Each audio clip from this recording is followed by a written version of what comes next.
Mr. Ambassador Sandeep, thank you for accepting us at your embassy today. First of all, congratulations for holding the G20 summit last weekend. So, how does India see this summit? How does you see the outcome of this event? Thank you. I'm happy to be on your channel. Yes, G20 was a momentous occasion for India.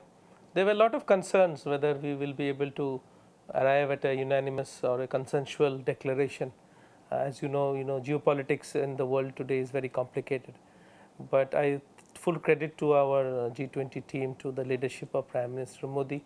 We were able to achieve a consensus document of more than 78 paragraphs, and there was intense discussion, negotiation. But I think in the end, our persuasive power and diplomacy worked, and we were able to come up with a very solid and very forward-looking kind of a document, which covers many areas of priority for India and for the world. Now, let us talk about the economy of India.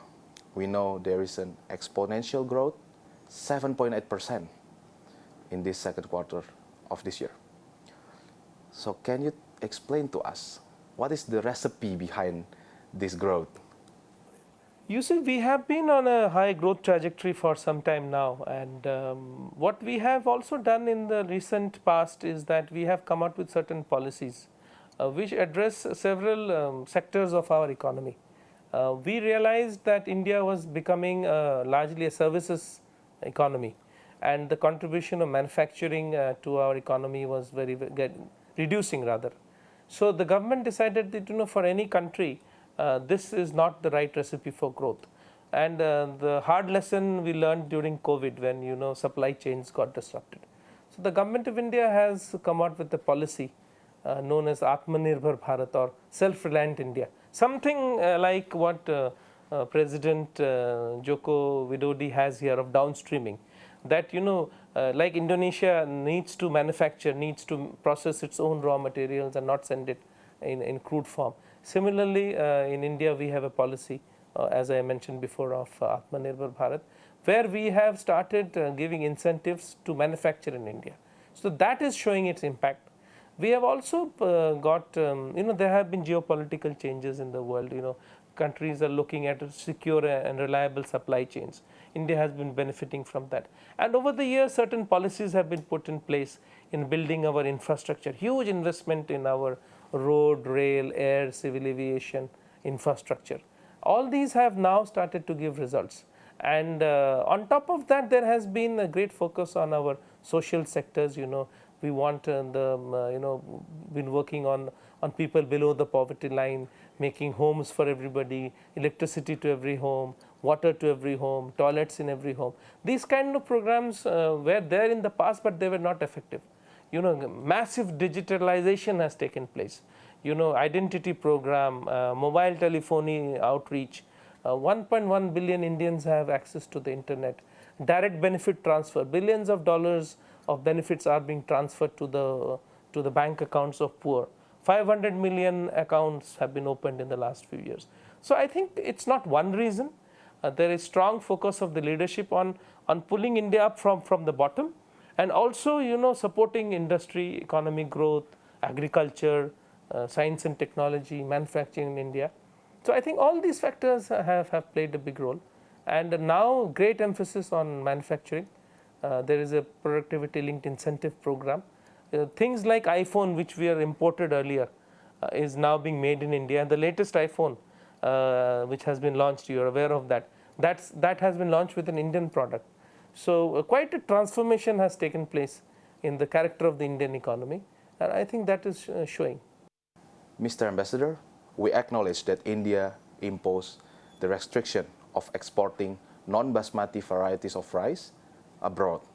So what is the reason why India suddenly stopped the export of rice? You see, the underlying reason are, to my understanding, two. One is this El Nino, which you are also suffering from, climate change, El Nino. That has affected rice production, certainly. The second is that we have a huge program of distribution of food grains to the poor. During the COVID times, every year, we supplied food grains every month to 800 million people. So we ensured that, while the economy got a bit disrupted, we ensured that people did not go hungry. Huge program. That program has been extended because that has a direct impact on the socio-economic indicators of India. So great big program for distribution of food grains is taking place. And secondly, our own production has got hurt. So you see the commitment of any government is to the people of that country first. And keeping that in mind, we have imposed certain restrictions. But on the other hand, also we are considerate, we are compassionate. Just like during COVID, we exported vaccines to more than 130 or 40 countries. Despite we ourselves suffering a lot from COVID, but we felt that India had that moral responsibility towards the world. Even here, we are looking at countries and their needs. We are making an assessment, and where there is a felt need, we are of course giving special exemptions to our rule of not exporting basmati rice, and giving rice to countries which we feel genuinely need it. We also got a report that in India, the vegetable prices are cheaper compared to other countries. So what is the formula of it? You see, India is a huge producer of vegetables. I think we are the second largest producer of vegetables. And Indian farmer is very innovative, industrious. He works hard. And but having said that, I would say that the prices of vegetables fluctuate also. If it's a good monsoon, if the rains are good, inputs are available easily, the farmer produces more, so prices go down. I think it sometimes doesn't work in the benefit of the farmer because he should earn more. So I think there again, if we do more food processing, if we do more, set up more cold storages, then we can have some control over the prices in the market. But till we do that, this fluctuation in prices do happen. So sometimes you can get onions or tomatoes very cheap, but sometimes they go up. So that creates a hue and cry in the country. But India is also a largely vegetarian country in the sense that people eat a lot of vegetables, and also they eat other non-vegetarian food also. But again, then demand and supply issues are there. So just like in any market economy, prices go up and down, and sometimes it works to the benefit of the farmers, sometimes it doesn't. Now, let us jump into the energy security discussion. We know that India also imposed the bioethanol fuel consists of sugarcane sources. So how New Delhi imposed the policy of using bioethanol fuel as the sources for commercial use? Yes, it's a very valid point, and you see, India is a net importer of petroleum. Our petroleum or crude import bill is one of the largest in the world, and we don't have our own domestic sources of production. So it is important for us to reduce our and consumption is going up as India is becoming more industrialized. The population is growing, and import bills are really skyrocketing. So in an effort to reduce our import bills and also to reduce vehicular emission, there is a target of 20% blending of ethanol by 2030. That was the target. We have revised it because of the good performance, and we have revised it to 2025, 20% blending by 2025, and we are on the way. And I think ethanol production in India is increasing, and we will be able to achieve the target. So that's good for the environment, it's good for the economy, and it's good for sugarcane farmers, because again sugarcane also has these vagaries of nature. Sometimes there's a glut in the market, sometimes it is not. And if there is an assured destination for sugarcane, then farmers will have an incentive to produce more sugarcane for bioethanol. And we also have now recently formed this initiative called Global Biofuel Alliance. 8 to 10 countries including Singapore, Brazil, Italy, USA have joined that alliance. The purpose of the alliance is to promote the use of biofuels so that emissions go down, and we would welcome more other countries to join that alliance, because I think that's something more suitable for countries which don't have so much of oil and gas at their disposal, and good for the environment. Nothing to add that India also used nuclear power for its energy security. We acknowledge that India also launched its own nuclear reactor built in Karkapar nuclear power plant. So is India also supporting this kind of energy? And how is the support?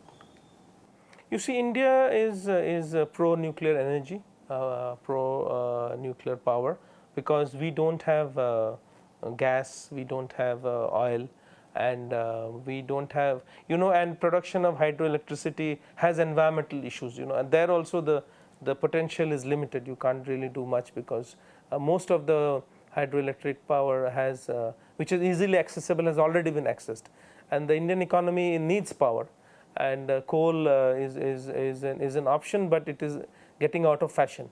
So where do we get the power? Solar has its benefits.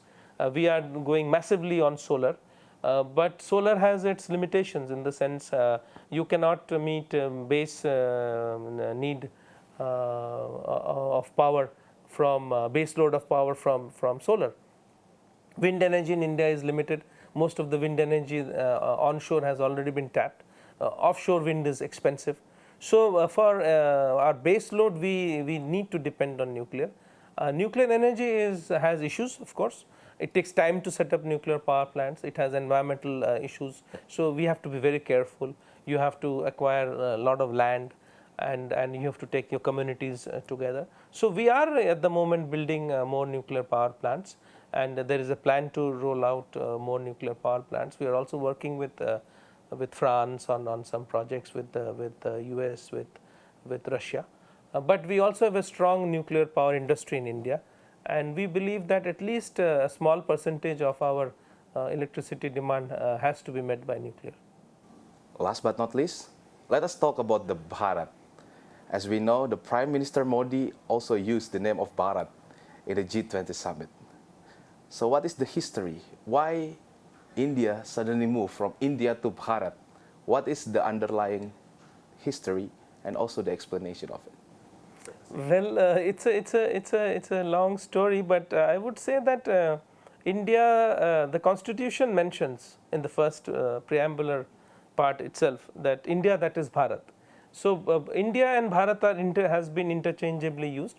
Bharat, according to me, is an older name, and it may have been used many thousands of years back. And others say that India is a name given by the Greeks or the Arabs to designate people who lived on the other side of the Indus River or around the Indus River. But I would say that we will use Bharat more now. It has been in usage, but maybe we will popularize it more and use it more. But we are also India, and we are also Bharat. Mr. Ambassador, thank you so much for your time. Have a nice day.